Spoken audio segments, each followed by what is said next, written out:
ബലാത്സംഗ കേസിൽ അറസ്റ്റിലായ രാഹുൽ മാങ്കൂട്ടത്തിൽ എംഎൽഎയുടെ ജാമ്യ ഹർജി ഇന്ന് പരിഗണിക്കും. പത്തനംതിട്ട ജില്ലാ സെഷൻസ് കോടതിയിൽ തുടർവാദങ്ങളാണ് പ്രതീക്ഷിക്കുന്നത്. അന്തിമ വിധി ഇന്നുണ്ടാവാൻ സാധ്യതയില്ലെന്നാണ് സൂചന. മൂന്നാമത്തെ കേസിൽ ഈ മാസം മൂന്നാം ബലാത്സംഗ പരാതിയിൽ റിമാൻഡിൽ കഴിയുന്ന രാഹുൽ മാങ്കൂട്ടത്തിൽ എംഎൽഎയുടെ ജാമ്യാപേക്ഷയിൽ ഇന്ന് വിധി വരും. പത്തനംതിട്ട ജില്ലാ സെഷൻസ് കോടതിയിലാണ് വിധി പറയുക. നിലവിൽ മാവേലിക്കര സ്പെഷ്യൽ സബ് ജയിലിലാണ് രാഹുൽ മാങ്കൂട്ടത്തിലുള്ളത്. നിതിൻ അംബുജൻ കൂടുതൽ വിവരങ്ങൾ നൽകും. ഗുഡ് മോർണിംഗ് നിതിൻ, വിശദാംശങ്ങൾ.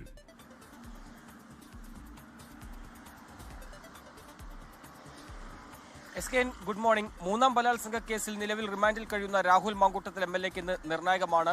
നിലവിലിപ്പോൾ പത്തനംതിട്ട ജില്ലാ സെഷൻസ് കോടതിയാണ് ഇന്നിപ്പോൾ വിധി പറയാനിരിക്കുന്നത്. വിശദമായ വാദം കേട്ട ശേഷമാണ് വിധി പറയാനിരിക്കുന്നത്. ഈ മാസം 11-ാം തീയതിയാണ് രാഹുൽ മാങ്കൂട്ടത്തിൽ മൂന്നാം ബലാത്സംഗ കേസിൽ അറസ്റ്റിലായത്. അതിനുശേഷം തിരുവല്ല മജിസ്ട്രേറ്റ് കോടതി രാഹുൽ മാങ്കൂട്ടത്തിലെ ജാമ്യം തള്ളുകയും പിന്നീട് മാവേലിക്കര സ്പെഷ്യൽ സബ് ജയിലിൽ ഇപ്പോൾ റിമാൻഡിൽ കഴിയുകയാണ്. ആ റിമാൻഡ് കാലാവധി ഇന്ന് കഴിയാനിരിക്കുന്നുണ്ട്. എന്തായാലും കഴിഞ്ഞ ദിവസങ്ങളൊക്കെ തന്നെ ഈ കേസുമായി ബന്ധപ്പെട്ട് വിശദമായ വാദം കോടതി കേട്ടിരുന്നു. ആ വിശദമായ വാദത്തിന് ശേഷമാണ് ഇന്നിപ്പോൾ വിധി പറയാനിരിക്കുന്നത്.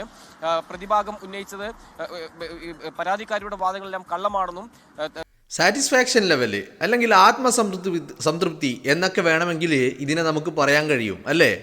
നിങ്ങൾ ഇന്നിപ്പോൾ രാവിലെ മുതൽ ഈ കേരളത്തിലെ ഈ പറയുന്ന മാധ്യമങ്ങളിൽ എല്ലായിടത്തും ഈ പറയുന്ന വാർത്തയുണ്ട്. രാഹുൽ മാങ്കൂട്ടത്തിൻ്റെ ജാമ്യാപേക്ഷയുമായി ബന്ധപ്പെട്ട് കോടതി വിധി പറയുന്നതിനെക്കുറിച്ച് എല്ലാവരും ഇന്ന് പറയുന്നത് ഇന്ന് വിധി വരും എന്നാണ് എല്ലാവരും പറയുന്നത്. പക്ഷേ അതിൽ മാതൃഭൂമി ന്യൂസ് മാത്രം പറയുന്നു ഇല്ല, ഇന്ന് വിധി വരില്ല, ഇന്ന് തുടർവാദങ്ങളാണ് എന്ന്. കഴിഞ്ഞ ദിവസം കോടതി ഇന്നത്തേക്ക്, അതായത് വ്യാഴാഴ്ച, ഈ ജാമ്യാപേക്ഷ പരിഗണിച്ച് വാദം കേട്ട് 1.5 മണിക്കൂറോളം വാദം കേട്ടതിന് ശേഷം കോടതി പറഞ്ഞത് ശനിയാഴ്ച വിധി പറയാമെന്നാണ്. അതല്ലാതെ ശനിയാഴ്ച തുടർവാദങ്ങൾക്ക് വേണ്ടി മാറ്റിവെക്കുകയല്ല കോടതി ചെയ്തിരുന്നത്, അല്ലേ? അപ്പോൾ ശനിയാഴ്ച വിധി പറയാമെന്ന് പറഞ്ഞുകൊണ്ടാണ് ശനിയാഴ്ചത്തേക്ക് മാറ്റിയത്, അതായത് ഇന്നത്തേക്ക് മാറ്റിയത് എന്നുള്ളതാണ്. പക്ഷേ ഇന്നിപ്പോൾ രാവിലെ ആയപ്പോൾ എല്ലാ മാധ്യമങ്ങളും പറയുന്നു ഇന്ന് വിധി വരുമെന്ന്. പക്ഷേ മാതൃഭൂമി പറയുന്നു ഇന്ന് വിധി വരില്ല, ഇന്ന് തുടർവാദങ്ങളാണ് നടക്കുക. എന്തോ ഒരു വല്ലാത്തൊരു സാറ്റിസ്ഫാക്ഷനാണ് അവർക്ക്. രാഹുൽ അകത്ത് കിടക്കുമ്പോൾ രാഹുൽ പുറത്തിറങ്ങരുത് എന്ന്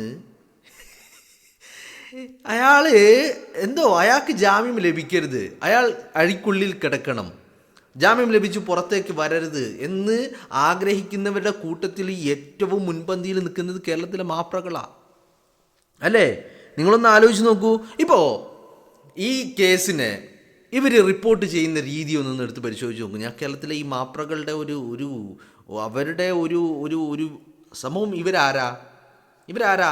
ഇവരാരാണെന്ന് ഇവർ പറയുന്നത്? ഞങ്ങൾ വാർത്താ മാധ്യമങ്ങളാണ്, മാധ്യമപ്രവർത്തകരാണ്. ഈ മാധ്യമപ്രവർത്തകർ എന്താണ് ചെയ്യേണ്ടത്? ഇവർ ചെയ്യേണ്ടത് വാർത്തകൾ ശരിയായ രീതിയിൽ അതിൻ്റെ യാഥാർത്ഥ്യത്തോടു കൂടി അത് ജനങ്ങളിലേക്ക് എത്തിക്കുക. ഇതാണല്ലോ വാർത്ത എന്ന് പറയുന്നത്.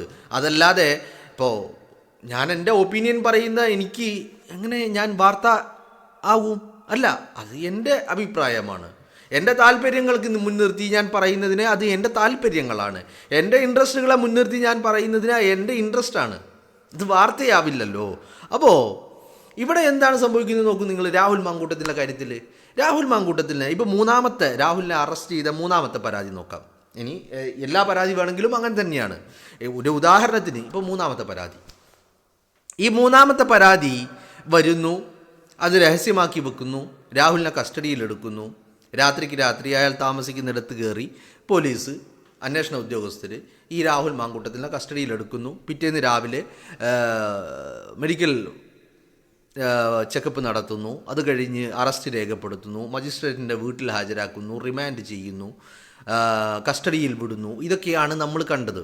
ഇപ്പോൾ ഈ ഓരോരോ ഘട്ടങ്ങളിലും അത് കഴിഞ്ഞിട്ട് രാഹുൽ മാങ്കൂട്ടം കോടതിയിലെത്തുന്നു, അവിടെ ജാമ്യാപേക്ഷ സമർപ്പിക്കുന്നു. ഒക്കെ ഓരോ ഘട്ടങ്ങളിലും നമ്മൾ എന്താണ് കാണുന്നത്? ഇപ്പോൾ ഇവർ പറയുന്നത് ഞങ്ങൾ മാധ്യമങ്ങളാണ്, മാധ്യമപ്രവർത്തകരാണ് എന്നൊക്കെയാണല്ലോ പറയുന്നത്. അപ്പോൾ എന്താണ് ഈ ഓരോ ഘട്ടങ്ങളിലും നമ്മൾ കണ്ടുകൊണ്ടിരിക്കുന്നത്?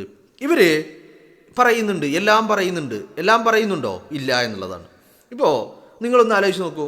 പരാതിയിൽ എന്താ പറഞ്ഞത് എന്നുള്ളത് ഇവർ പറയും, അതിൽ പറയാത്ത കാര്യങ്ങളും അതിൻ്റെ കൂടെ കൂട്ടിച്ചേർത്ത് പറയും, അല്ലേ?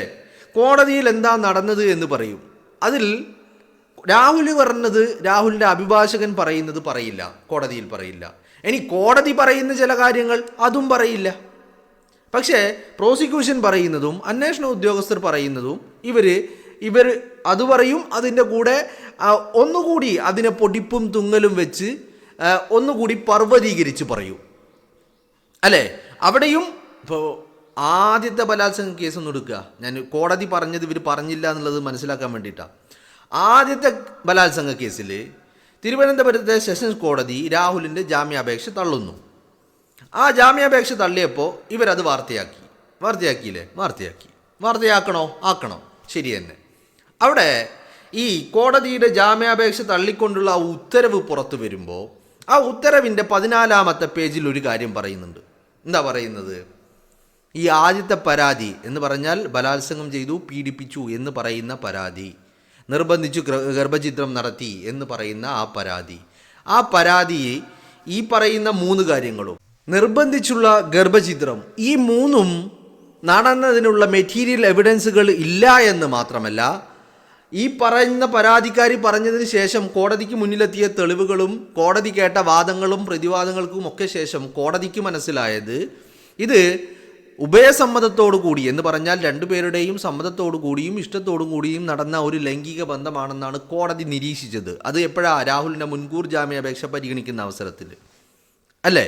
അപ്പോൾ ആ 14-ാമത്തെ വിധിപ്പകർപ്പിലുള്ള 14-ാമത്തെ പേജിൽ പറയുന്ന ഈ വാർത്ത നിങ്ങൾ എവിടെയെങ്കിലും മാധ്യമങ്ങളിൽ കണ്ടോ? പിന്നെ നിങ്ങൾ എങ്ങനെയാണ് ഇതൊക്കെ അറിഞ്ഞത്? ഇത് രാഹുൽ ഈശ്വർ ഈ വിധിപ്പകർപ്പ് കൊണ്ടുവന്ന് അതിൻ്റെ 14-ാമത്തെ പേജ് എടുത്ത് കാണിച്ചിട്ട് അത് വായിച്ച് നിങ്ങളെ കേൾപ്പിച്ചപ്പോഴല്ലേ നിങ്ങൾ കണ്ടത്. അപ്പോൾ ഈ പറയുന്ന മാധ്യമങ്ങൾ രാഹുൽ മാങ്കൂട്ടത്തിൻ്റെ ഭാഗം എവിടെയെങ്കിലും പറയുന്നുണ്ടോ? ഇല്ല എന്നുള്ളതാണ്. ഇനി രണ്ടാമത്തെ കാര്യം, ഇനി ഇപ്പോൾ നടക്കുന്ന കാര്യം നോക്ക്. ഇപ്പോൾ ഇന്നലെ ഈ വ്യാഴാഴ്ച രാഹുൽ മാങ്കൂട്ടത്തിൻ്റെ ജാമ്യാപേക്ഷ, ഇപ്പോൾ ജയിലിൽ കിടക്കുന്ന കേസിൽ ജാമ്യാപേക്ഷ പരിഗണിക്കുമ്പോൾ അവിടെ 1.5 മണിക്കൂറാണ് വാദപ്രതിവാദം നടന്നിരിക്കുന്നത് കോടതിയിൽ. ഈ 1.5 മണിക്കൂർ ജാമ്യാപേക്ഷയിലുള്ള വാദപ്രതിവാദമാണ് ഞാൻ പറയുന്നത്. 1.5 മണിക്കൂർ വാദപ്രതിവാദം നടന്നു. അതിൽ ആദ്യം വാദങ്ങൾ തുടങ്ങിയത് രാഹുലിൻ്റെ അഭിഭാഷകനായ അഡ്വക്കേറ്റ് ശാസ്തമംഗലം അജിത്താണ്. ഈ ശാസ്തമംഗലം അജിത്ത് വാദം തുടങ്ങി. 1 മണിക്കൂർ നീണ്ട വാദങ്ങൾ നിരത്തി. അതിൽ പല കാര്യങ്ങളും അദ്ദേഹം പറയുന്നുണ്ട്. അതിൽ പ്രധാനമായിട്ടും അദ്ദേഹം പറഞ്ഞത് പീഡനമാവൂല, ബലാത്സംഗമാവൂല, ഈ പറയുന്ന ആദ്യ കൂടിക്കാഴ്ച പീഡനമായി എന്ന് പറയുന്ന യുവതി എന്തുകൊണ്ട് അതിനുശേഷവും രാഹുലുമായിട്ടുള്ള നിരന്തരമായ ബന്ധങ്ങളിൽ ഏർപ്പെട്ടു എന്നുള്ള ചോദ്യങ്ങളൊക്കെ എല്ലാം തെളിവുകൾ അടക്കം നിരത്തിയിട്ടുള്ള ചോദ്യങ്ങൾ ചോദിക്കുന്നുണ്ട്. അത് കഴിഞ്ഞ് 1/2 മണിക്കൂറാണ് പ്രോസിക്യൂഷൻ, അഭിഭാഷകൻ പ്രതിവാദം അല്ലെങ്കിൽ തിരിച്ചുള്ള വാദഗതികൾ വെക്കുന്നത്, കൗണ്ടർ ചെയ്യുന്നത്. അപ്പോൾ നിങ്ങളൊന്ന് ആലോചിച്ച് നോക്കൂ. ഈ വാദപ്രതിവാദം കഴിഞ്ഞു, നമ്മളിപ്പോൾ വാദപ്രതിവാദം കഴിഞ്ഞു, ഇന്ന് അതിൽ വിധി വരും എന്ന് കോടതി പറഞ്ഞു. ഇന്ന് വിധി വരുമോ ഇല്ലേ എന്നുള്ളത് അടുത്ത വിഷയമാണ്. അപ്പോൾ വിധി വരും, ഇന്ന് വിധി പറയാൻ മാറ്റി എന്നാണല്ലോ പറഞ്ഞത് ശനിയാഴ്ചത്തേക്ക്. അപ്പോൾ അങ്ങനെ കോടതി പറഞ്ഞ് പിരിഞ്ഞ് 2 ദിവസം കഴിഞ്ഞു. ഇന്നായപ്പോഴും വീണ്ടും പറയുന്നത് എന്താ? രാഹുൽ കൊടും കുറ്റവാളിയാണ്, രാഹുൽ സ്ഥിരം ക്രിമിനലാണ്, അയാൾക്ക് വിദേശത്തും അകത്തും പുറത്തും ഒക്കെ ബന്ധങ്ങളുണ്ട്, പുറത്തിറങ്ങിയാൽ അതിജീവിതയുടെ ജീവന് തന്നെ ഭീഷണിയാണ് എന്നൊക്കെയാണ് പറയുന്നത്. അപ്പോൾ ഇത് ആര് പറഞ്ഞതാ? ഇത് പ്രോസിക്യൂഷൻ പറഞ്ഞതാ. പ്രോസിക്യൂഷൻ ഇത് പറഞ്ഞു എന്ന് പറയുന്ന മാധ്യമങ്ങൾ രാഹുൽ മാങ്കൂട്ടത്തിൻ്റെ അഭിഭാഷകൻ പറഞ്ഞ വാദങ്ങളെക്കുറിച്ച് ഒരു കമാ എന്നൊരക്ഷരം മിണ്ടുന്നില്ല. മനസ്സിലായില്ലേ? ഇനി മറ്റൊരു കാര്യം ഞാൻ പറയാം.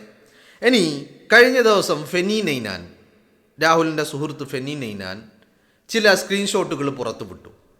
ആ പുറത്തുവിട്ട സ്ക്രീൻഷോട്ടുകളിൽ ഈ യുവതി 2025 ഒക്ടോബറിൽ ഫെനി നൈനാനുമായി സംസാരിക്കുന്നതിൻ്റെ സ്ക്രീൻഷോട്ടാണ്. ആ ഫെനി നൈനാൻ എന്താണ് സംസാരിക്കുന്നത്? രാഹുൽ മാങ്കൂട്ടത്തിനെ കാണാനും രാഹുൽ മാങ്കൂട്ടത്തിൻ്റെ കൂടെ സമയം ചിലവഴിക്കാനുമുള്ള സമയം വേണം, അവസരം വേണം, അതിനുള്ള വഴി ഉണ്ടാക്കി തരണം എന്നാണ് ഫെനി നൈനാനോട് പറയുന്നത്. അപ്പോൾ 2024 ഏപ്രിലിൽ പീഡിപ്പിക്കപ്പെട്ടു എന്ന് പറയുന്ന ആള് പിന്നെ എന്തിനാണ് ഇത്രയും കാലം ഈ ബന്ധം തുടർന്നത് എന്ന് ചോദ്യങ്ങളൊക്കെ ഉണ്ട്. ഇതൊന്നും ആരും ചോദിക്കൂല. എന്ന് പറഞ്ഞാൽ രാഹുൽ മാങ്കൂട്ടത്തിന് അനുകൂലമാകുന്ന ഈ കേസിൽ അനുകൂലമാകുന്ന പുറത്തു വരുന്ന ഒരു വിശദാംശങ്ങളും ഒരുത്തനും പുറത്തേക്ക് വിടില്ല എന്നുള്ളതാണ്. മനസ്സിലായില്ലേ? ഇനി മറ്റൊരു കാര്യം കൂടി ഞാൻ പറയാം. ഇനി ഈ കേസിൽ രാഹുലിനെ കസ്റ്റഡിയിലെടുത്തു, രാഹുലിൻ്റെ അറസ്റ്റ് രേഖപ്പെടുത്തി, അതൊക്കെ കഴിഞ്ഞ് മജിസ്ട്രേറ്റിന് മുന്നിലൊക്കെ ഹാജരാക്കി എല്ലാം കഴിഞ്ഞ് പിറ്റേന്ന് രാവിലെ വെളുപ്പാങ്കാലത്ത് ഈ രാഹുൽ മാങ്കൂട്ടത്തിനെ തിരുവല്ലയിലെ ഈ ഹോട്ടലിൽ എത്തിച്ച് തെളിവെടുപ്പ് നടത്തി. തെളിവെടുപ്പ് നടത്തുമ്പോൾ സ്വാഭാവികമായിട്ടും തെളിവെടുപ്പാണല്ലോ നടത്തുന്നത്. ഈ തെളിവെടുപ്പിൽ അതിൻ്റെ പ്രധാനപ്പെട്ട തെളിവെന്താണ്? ഹോട്ടൽ രജിസ്റ്ററാണ്. ഹോട്ടൽ രജിസ്റ്ററിൽ റൂം 408 നമ്പർ മുറി അത് ബുക്ക് ചെയ്തിരിക്കുന്നത് അതിജീവിതയുടെ പേരിലാണ്. സോ കോൾഡ് അതിജീവിത.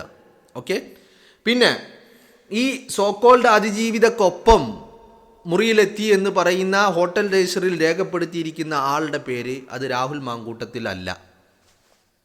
അത് രാഹുൽ മാങ്കൂട്ടത്തിലല്ല. അപ്പോൾ ഈ വാർത്ത നിങ്ങൾ എവിടെയെങ്കിലും കണ്ടോ? ഈ വാർത്ത കേരളത്തിലെ ഒരു മാധ്യമം റിപ്പോർട്ട് ചെയ്തു. ആ റിപ്പോർട്ട് ചെയ്തതാവട്ടെ അവരുടെ വെബ്സൈറ്റിൽ, ആ ചാനലിൻ്റെ വെബ്സൈറ്റിൽ ഒരു സ്റ്റോറി എന്നുള്ള രീതിയിൽ അത് റിപ്പോർട്ട് ചെയ്തു. മണിക്കൂറുകൾക്കകം അവരത് പിൻവലിക്കുകയും ചെയ്തു. എന്താ കാര്യം? ഇത് വലിയ തിരിച്ചടിയാണ്. കാരണം ഹോട്ടൽ രജിസ്റ്ററിൽ രാഹുൽ മാങ്കൂട്ടത്തിൻ്റെ പേരില്ലെന്ന് മാത്രമല്ല, ഹോട്ടൽ മുറി ബുക്ക് ചെയ്തിരിക്കുന്നത് യുവതിയുടെ പേരിലുമാണ്. മനസ്സിലായില്ലേ?